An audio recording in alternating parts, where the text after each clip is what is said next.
Well, more residents are being allowed to return to their homes in the Sumas Prairie. While the danger may be over, the financial toll on farmers is ramping up. Hundreds of acres have been sitting in muddy floodwater for weeks, water that's contaminated. CTV's Michelle Bernard reports on the impact to farm families. Evacuation orders have been lifted for about 400 properties in the so-called lake bottom area of Sumas Prairie. That leaves about 200 properties still under evacuation order. Meanwhile, farmers say they've lost entire crops off fields now being treated as contaminated. Under all that water, 20 acres of broccoli that was finally ready to harvest, and then the floods hit. We're just depressed, like what can we do, right?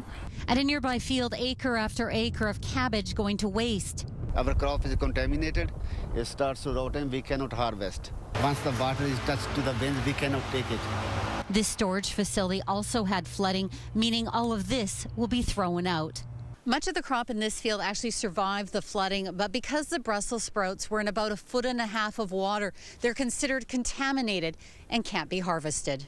In fact, BC Fresh has told farmers any vegetable fields touched by flooding are considered contaminated.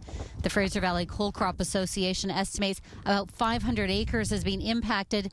Preliminary estimates put the loss of produce at 3,800 tons. I am concerned about the farmers who weren't able to harvest their coal crops, and they're going to be without revenue. All the farmers suffered a lot. You know, we definitely going to need some financial assistance.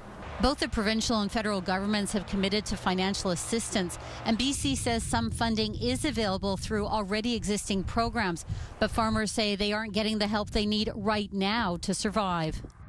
BC Fresh says extensive testing of soil and water is being done now, and that they have to act fast because the next crops go in the fields in less than 90 days.